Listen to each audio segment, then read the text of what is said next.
Where are you, Jimmy? My house. Where are you? Move my desk around every week because it pisses Gino off. But sometimes I have to. Where's hair and makeup tonight? You're looking at it. Okay, I'm ready. Formal. Jimmy, if you would have been at the watch party the other night, you would have seen that Gino requested we have Barry come back. Yeah, Barry's coming back. Barry's going to be a regular. Yeah, we used to go to Savannah and Tybee Island every year.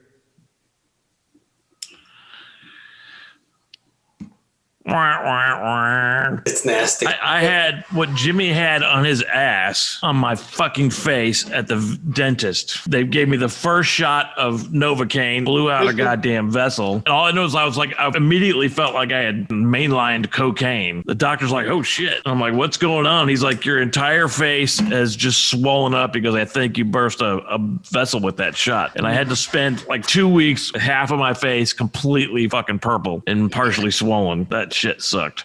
That's nasty. Definitely. I mean, it wasn't as black and blue as your butt, but nothing really is. But they did have other similarities. They both have a lot of shit coming out of them. They both have a lot of shit coming out of them. Good one, Joey.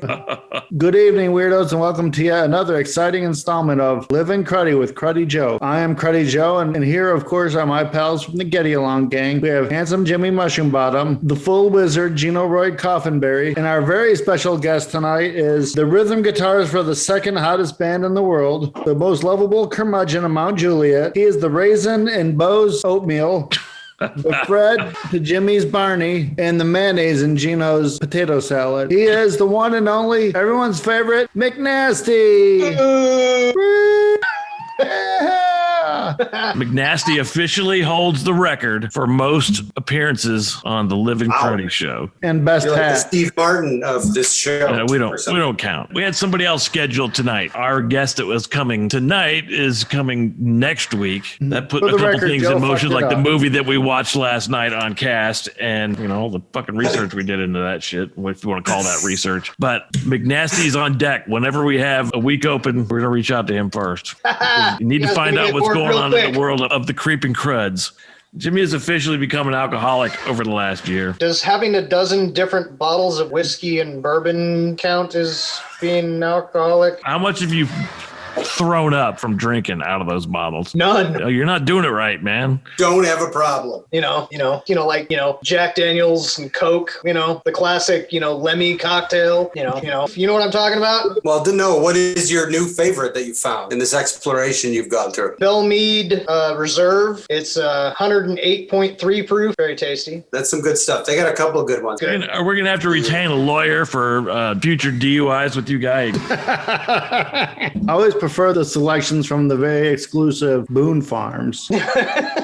Fancy. Because I'm pretty fancy. All right. So you got any awesome music finds as of late, McNasty? Got turned on to a couple heavy stoner rock, doom rock bands. One of them is called Black Rainbows. There's another called Acid Mammoth. So they strayed really far from the traditional stoner rock names when they picked those bands, right? It seemed more like they just had the stoner rock dartboard that... Stoner rock dartboard. There was actually another band just in the last several months got turned on to Church of the Cosmic Skull. I think it's called. Okay, Church of I the know Cosmic who they Skull. are. Yeah, you posted about it and kind of poo-pooed them, but they've got some way cooler stuff than the track that you were poo-pooing. Well, it wasn't poo-pooing. It was just strange. It was like fucking ABBA with hard rock guitars. Yeah, if Church of the Cosmic Skull and Ghost were to do a world tour, it would be the greatest show ever. I think Ghost might have to kill those guys. That would make it a good show. Are you familiar with this band, Jimmy? What are they called? Church of the Cosmic Skull.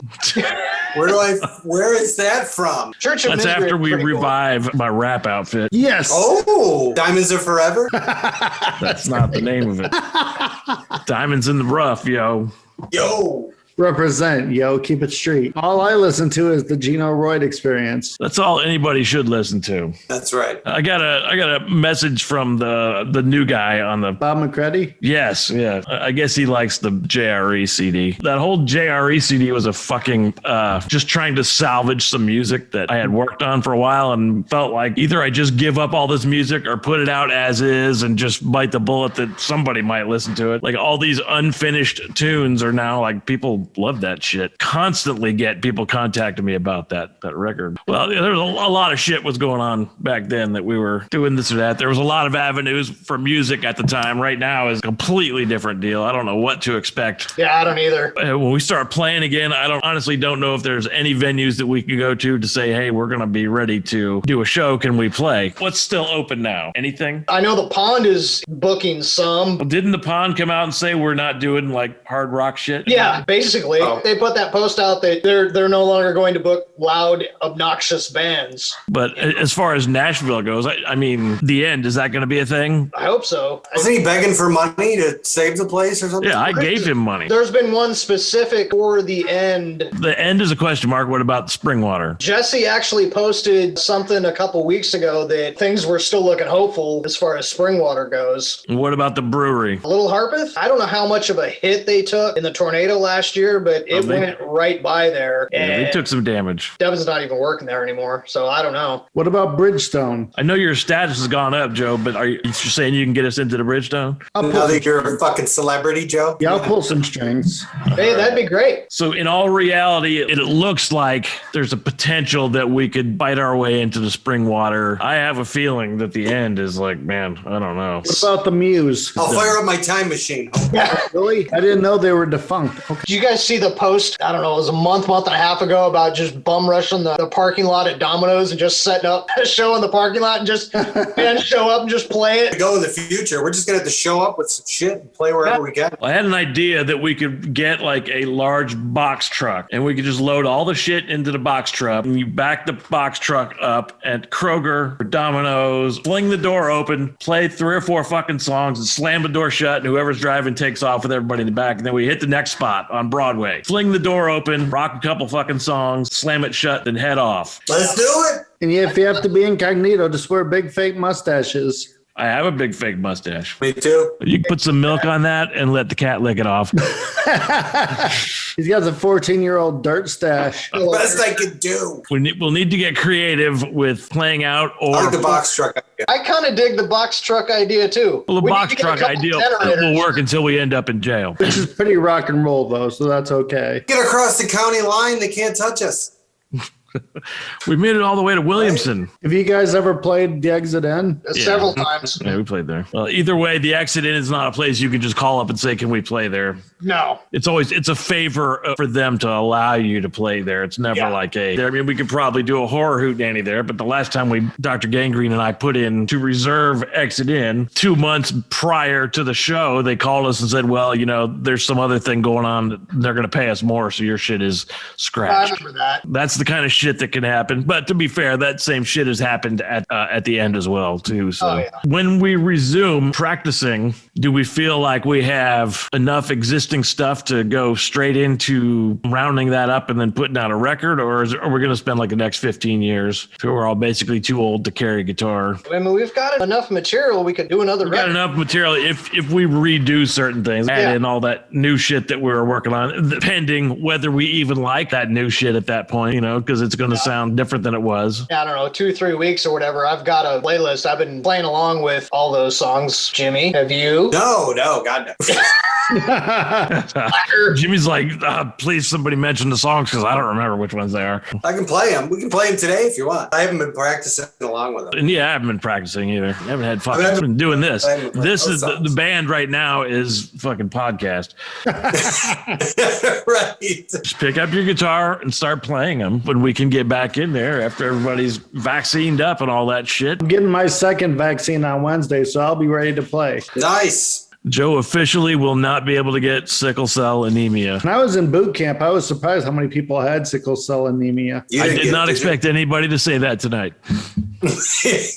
I'm not exactly sure what sickle cell anemia is. It's when your platelets are shaped like little knives, and instead of flowing together, they catch on each other and get stuck in the cell walls and all that, and they start destroying each other. I don't know if that's It's a very racist disease. Over my many years on this planet, I've worked at several video stores, and I've learned that people would come up saying, hey, is this any good all the time? And I have very odd taste. And if I went with my gut every time, I'd be like, no, that's a piece of shit. That's really not very good customer service. So I learned that I would have have to go, well, do you like this piece of shit? And if they said, yeah, I was like, well, then you probably like that piece of shit. Did you have to do anything like that at Tower being a music elitist? Yes. Yeah. Yeah. There was a lot of like Jack Black's character in High Fidelity practically all the time. When I worked at Soundsplash, that was the Jack Black character was the entire fucking store. Yeah. You would identify the squares that would come in, and it would be like make the worst, most fucked up suggestions for them. And a lot of times they would be like, holy shit, you have really made an excellent choice for me. In the long run, it worked out for them. One of my favorite things to do at closing time, because there would always be like that group of people that are just like hanging out. You know, we've already made the announcement, hey, we're closing in 5 minutes. You know, hey, we're closing in 2 minutes. Hey, the store is closed, and they're still hanging out, browsing and whatnot. My favorite thing to do would be put on a Naked City or a John Zorn record. Inside of a minute and a half, 2 minutes, those fucking people would leave, and it would be great because we could lock the doors and go home. We tried to do that a little bit. You know what would happen was Soundsplash was one of these places where you could come in and grab a stack of vinyl from the back, because half of it was used records, and bring them up to the front and ask the clerk to play the records. And you would get stuck doing that for people. And they'd bring in a fucking stack and be like, can you play this? You had like 13 records, and it would be like 5 till 9, and we close at 9. We never did that at Tower.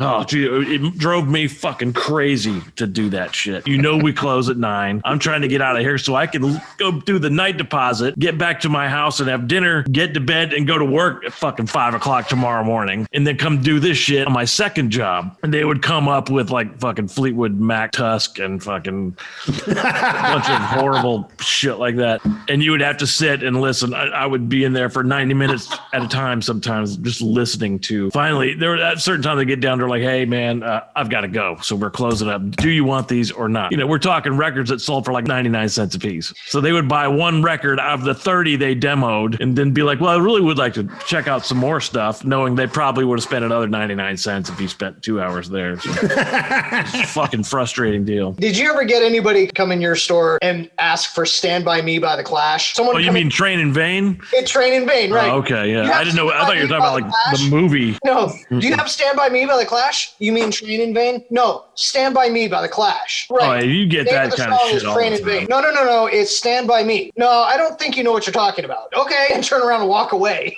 That's like the old guy who come in and they would ask for Teenage Wasteland. Yeah. Sorry, but that is not the name of that song. No, they sing Teenage Wasteland. That's record store problems there. The worst record store problem I ever had was, for whatever reason, I decided to tell the guy that owned the shop that I would work right up to the time they were shutting down the city when the hurricane was moving in off the coast of Palm Beach. I was there late in the afternoon. I forget which hurricane it was, but it was fucking blowing. I was getting ready to go, just about to shut up the door, and these fucking hoodlums pull up in a car that it was clearly a stolen car, and they were like, we're looking for the last idiot here that stayed open when there ain't no fucking cops around, none of this shit. It was a mad dash to the front door to lock the door to keep these motherfuckers from coming in. Otherwise, I definitely would have been robbed. So you locked them out. I locked them out, and they sat out there, and they were like waiting me out. I was on the precipice of dialing 911, which would have sucked because you don't want to do that shit in the middle of a hurricane. Those cops don't appreciate that shit. You know what I mean?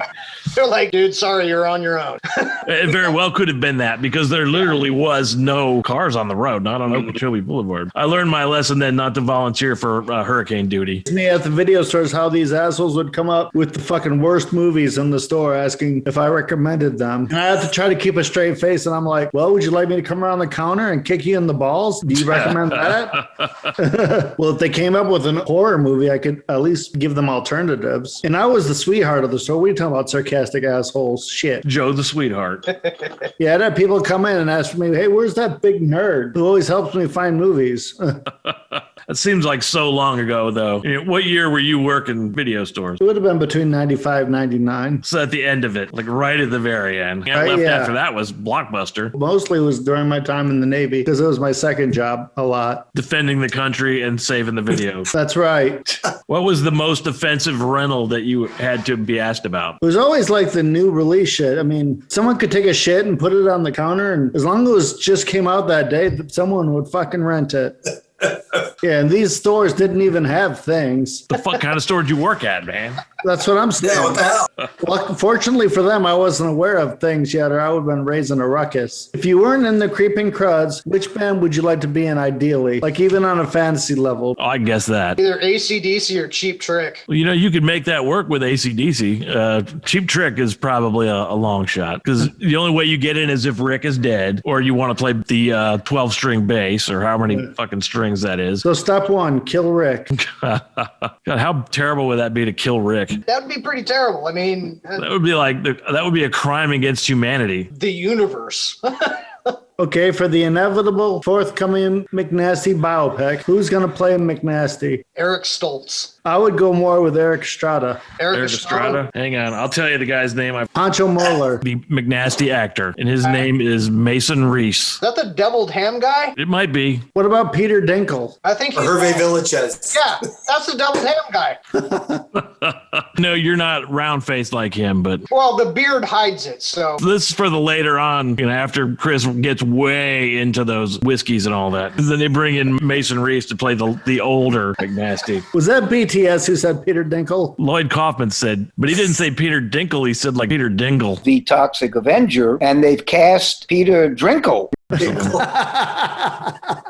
Dinkler or some shit like that. Peter Dinkle, is he the Game of Thrones dude, the space pants? You're thinking of Peter Dinklage, who he meant to say. Is that who you guys are talking about? Is the space pants guy? Yes. All right. Peter Dinklage, who is actually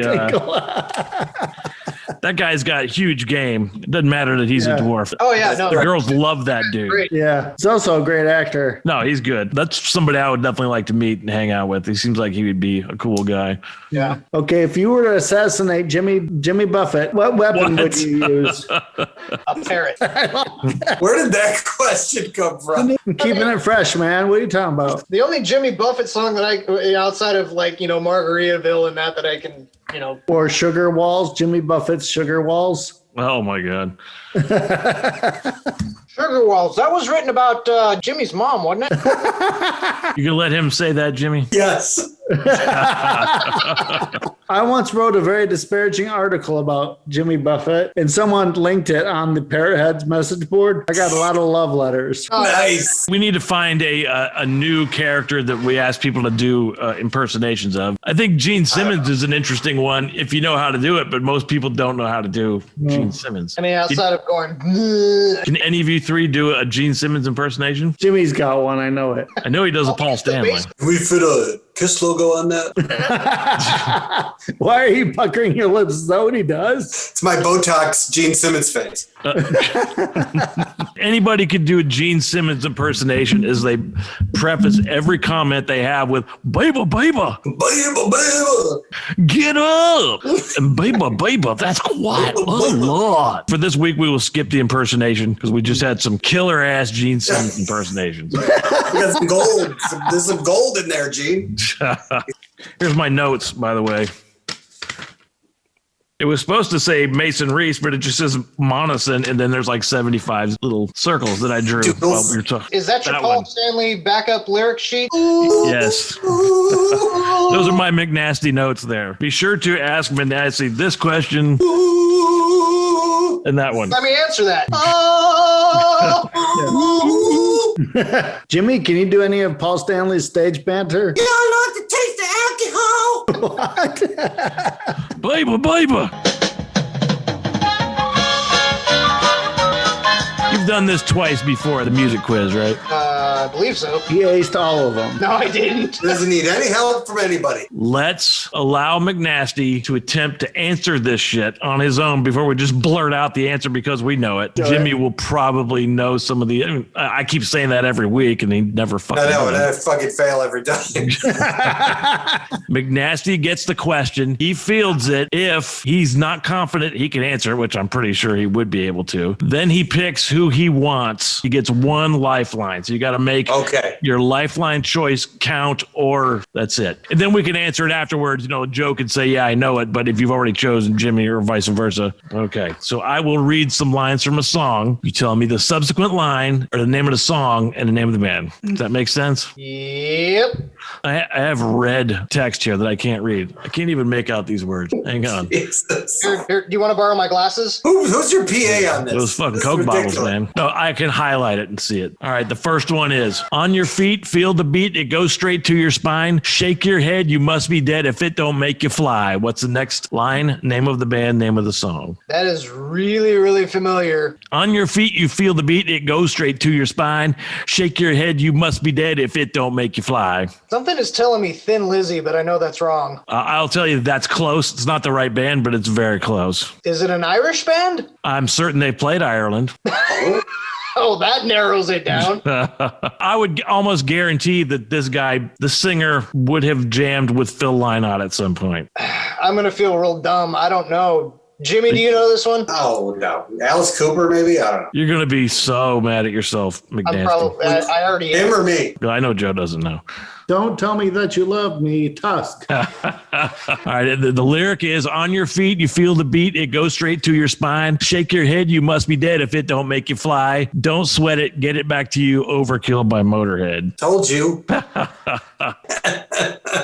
And the song I referenced was not Night Ranger. So you got it wrong. You should have used a lifeline. Wait a second. Now you said don't tell me you love me, right? Don't tell me that you love me, Tusk. On Tusk, they say don't say that you love me, right? Oh, Chris took a bullet to the heart when he got Motorhead wrong. Boom. You can still make it up with the following ones. This one is actually quite easy. I'm an alligator. I'm a mama papa coming for you. I'm the space invader. If you don't have it, ask for some help from somebody. Hanson, your eyebrows are really active. He's chomping at the fucking bit for this one. because I'll be your rock and roller bitch for you, Chris. That's why. That is right. What's the name of the song, the name of the band? Moon Age Daydream And by who the did that? David Bowies. Bowie's. All right. I thought Chris might have known that, being that's probably like one of the top 20 greatest songs ever written. Thanks, Jimmy. He got it. Here for for us. you, brother. Here I for you. knew if Jimmy got that one, he would field it. So we got one more music one. I have confidence here that if I can read this, that you can answer it correctly. When you wake up in the morning and the light has hurt your head, the first thing you do when you get up out of bed is hit the streets a running and try to meet the masses. Nasty is the leader of the big old fat asses. I don't know. A little bit about cheap sunglasses. And that was your Billy Gibbons impression, right? Was he your lifeline, Chris, before I say whether he was right or wrong? Yes. Yes. Okay, Jimmy got it for you. Name of the band, name of the song. The cheap sunglasses, it would be ZZ Top. That's right. Yeah. That's the closest you get to me singing these lines. That was practically a giveaway. That was pretty good, Gene. When you wake up in the morning and the light has hurt your head, the first thing you do when you get up out of bed is hit the streets a running and try to meet the masses. Go and get yourself some cheap sunglasses. God damn, that was a terrible delivery. With Jimmy's help, you got 2 of 3. Nice. So you averted a total disaster, even though missing Motorhead. Yeah, that in of itself is the complete and total disaster right there. Now, if I would have done Ace of Spades, that would have been just too obvious. Any kid could get that one. So it had to be Overkill. That's like the next biggest song. All right. So we have 3 movie quotes. You could still do, if you max these out, 5 of 6, and that's about as good as anybody's ever done. So you have to get all of these. You know how this works? I will read the quote, tell me the person, either the actor or the character, in the movie that it comes from. First quote is, the things you own end up owning you. That is Tyler Durden, Fight Club. That is correct. Woohoo! Did you guys know that? No, I've only seen Fight Club once. I think it's very overrated. Well, I watched it one time and thought, hey, this is overrated. I mean, it's not like the do all end all, but it's pretty decent. Actually, Fight Club. No things. Well, like the quote says, the things you own end up owning you. The things. So Chris is 1 out of 1 on the movie quotes. Let's move to the Nice. next one. The next quote is, I don't see any method at all, sir. Movie is that, and who said it? I don't see any method at all. So I don't see any method at all, sir. It's a famous quote from a tremendously famous movie. Joe, do you have any idea? Thinking. I don't see any method at all, sir. Well, I think that was a Christopher Walken impression, but If it was Christopher Walken, what movie do you think that would be from? The Dead Zone. Nope. It's actually Martin Sheen from Apocalypse Now. Oh, shit. Now I'm ashamed. He asks, are my methods unsound? And he says, I don't see any method at all, sir. Oh, Jimmy, like you knew. Look at you. All I don't right. know shit, Joe. I don't know Nothing. So we're at 3 out of 5. So you need to get this last one to stay on top. That's what she said? Yeah, that's right. This is a great quote. The character, I don't expect you to know the guy's name, so you don't have to worry about that, but just tell me what the movie is that this quote appears in. Bearfucker, do you need assistance? Oh, I don't know. Thousand Acre Wood? I don't know. Joe. Super Troopers, one of the troopers. Correct. Woohoo! Winnie the Pooh? Bearfucker, do you need assistance? All right, so you got what? 4 out of 6. That's not bad. 4 6. That's pretty good. It's passing grade. Awesome. Now don't be sad, because 2 out of 3 ain't bad. All right, Meatloaf. You know what's next, right? Yes. Ad libs. Yes. I'm gonna change the color now, just so this it's a challenge enough. Why would you make it more difficult on yourself? Oh, shut I wanted it to be memorable just for him. You know how this works? I will ask you for word types. You tell me what it is, and then we put them together, and it will make up the story that Joe has written for you. So Sure. it'd be like the first one is a member of the Cruds besides yourself. Pappy Royd. You want to use that name? Sure, why not? Happy Royd, is that a nickname? Pappy. Pappy was my 90s nickname. When you were in Diamonds in the Rough? Yeah. No, He was Papio Furniture. when I was in the Mighty Shrill, that was my rock and roll name. That was Pappy Royd. A popular restaurant in Mount Juliet. Slim Chickens. Slim Chickens. Yes. No, it's great. Every Friday is Slim Chickens. They have great macaroni and cheese. Insulting expletive. Asshole, fuckhead, A bad name for somebody that you don't like. Quad waffle. fucking Fucking asshole. asshole. Fucking asshole. Things are lining up. A shady venue in Nashville. Let's go 12th and Porter. You know, an answer that's not shooting ourselves in the foot. Wealth and Porter is the name of that place, right? Yeah. That's that little weird room at the end of the KY jelly or Vaseline. Is that a question? Yeah, pick one or the other. Or I guess Astroglide if you want. Some kind of petroleum-based Yeah. fuck jelly. Go Vaseline, I guess. I don't know. There you go. Weird, man. Kind of scared where this is going now. You should be. Wherever it's going, it involves Vaseline. I really hope Hugh Jackman is not attached to this part of it. It's inevitable. A stain that you would find in a porn theater. Jimmy Hansen.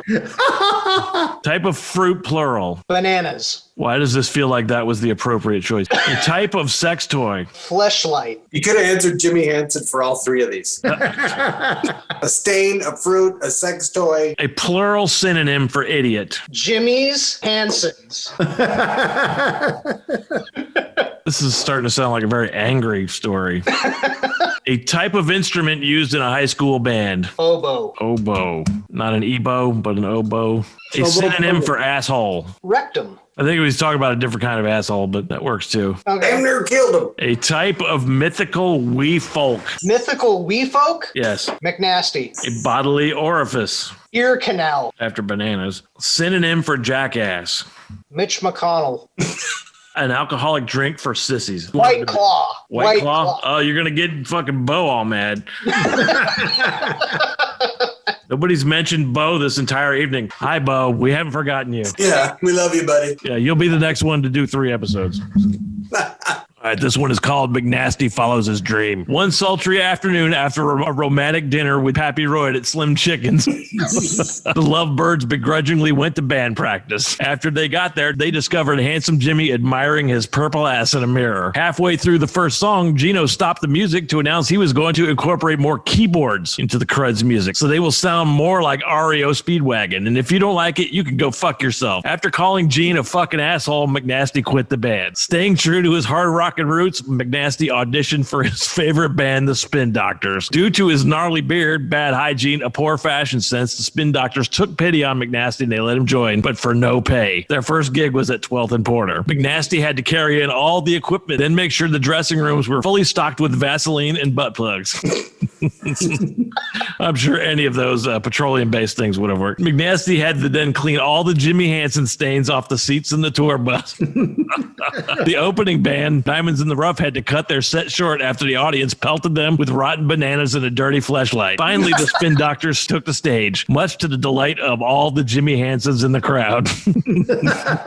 Suddenly, halfway through the thunderous set, Hugh Jackman appeared in the back of the room playing his electric oboe. Jackman claimed that he deserved the adoration of a large crowd because he's Wolverine. Unwilling to allow that Australian rectum to ruin the gig, McNasty summoned his legion of militant McNasties. That's a pretty good gang. McNasty's tiny army stormed the venue and shot at Hugh Jackman with lasers from their ear canals. Not to be outdone, Hugh Jackman took the plunger detonator he had hidden earlier behind the bar, concealed by Handsome Jimmy's box of Capri Sun. With a maniacal laugh and a loud fart, Jackman detonated the bomb he had stashed under the main dance floor, incinerating all the Mitch McConnells, but sadly not the Spin Doctors themselves. And you got Mitch McConnell at your gig. Sad that they had lost their only fans to Jackman's bomb, the Spin Doctors went back to their dressing room, got drunk on White Claw, and played Who Can Hide the Most Butt Plugs in Their Body. After winning the contest, decidedly, McNasty limped over to Gino's house and rejoined the Creeping Cruds, who then immediately got to work on their REO Speedwagon tribute album, wearing Star Wars footy pajamas while listening to Jimmy's expensive Backstreet Boys collection. The end. Good Backstreet Boys.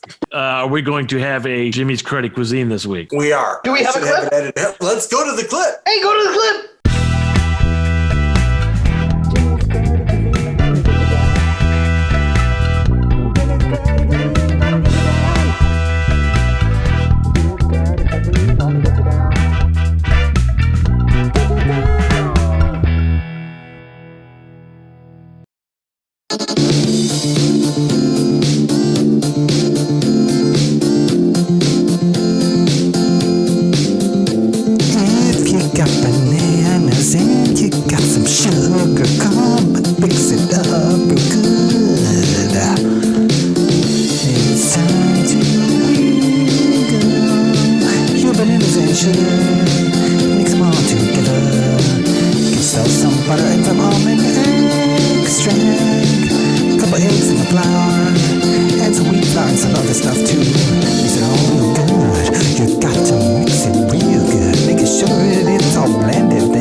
Question from McNasty. Which do you prefer? Whoomp, there it is, or hoot, there it is? One more down for whoomp. Hoot? I've got a McNasty question.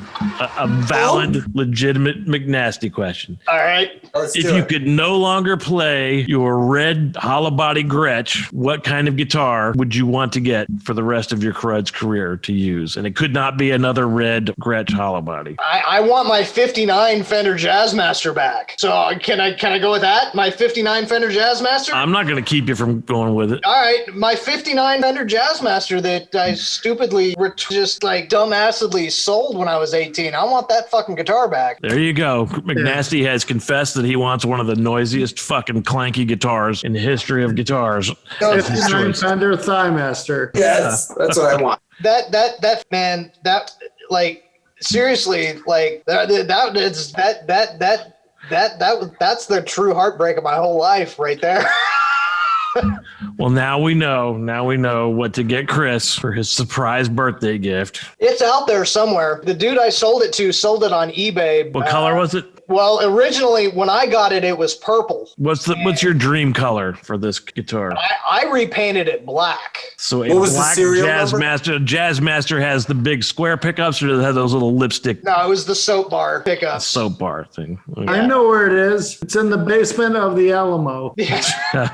Next to Sandy Annie's leg. Yeah, mine was dated February 1959.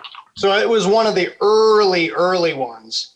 I have a 1960 Les Paul Jr. That's the oldest guitar I've ever had. So you beat me by a year. We might as well ask Jimmy if he could have any bass. He couldn't have the bass that he uses now, whatever the fuck that thing is. What bass would you want?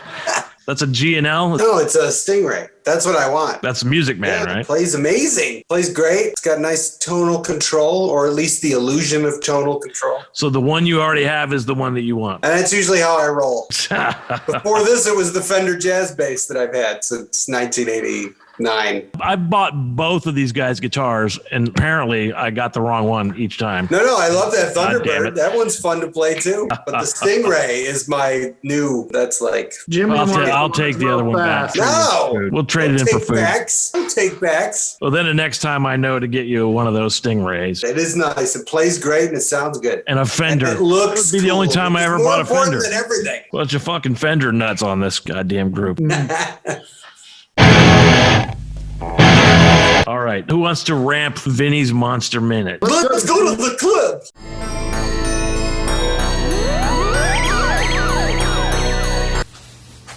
Hello there to all of you. I am very honored to be here to speak again about another entry in my top 500 favorite horror films list. Ever since my childhood, I have been a big fan of the giant monster Godzilla. But with over 30 films, it is difficult to place so many of my favorites on the list. So I just throw them all under one number. You bastard! Number 120, every Godzilla movie, even the sneaky ones. Speaking of, excuse me, I have to break wind. So, even though this may be a cop-out, you must admit that pretty much each Godzilla film has something to like. Except for that Matthew Broderick one, that is a failure.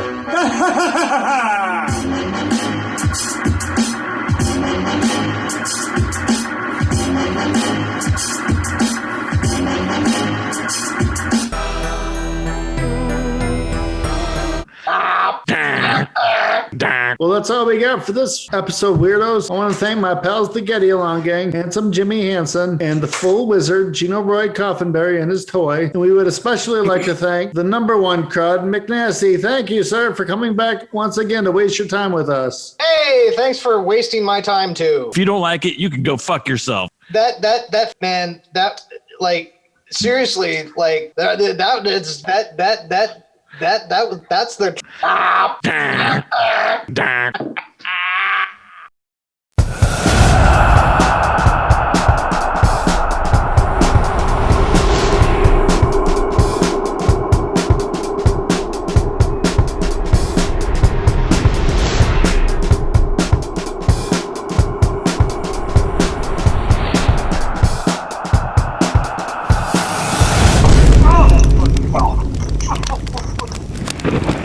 I'm an alligator. I'm a motherfucker coming for you. I'm a space invader. I'll be a rock and rollin' bitch for you. Keep your mouth shut. Just swollen like a big monkey bird. And I'm busting up a brain for the world. Keep your electric on me, baby. With your I will kill you and your family and everyone associated with you.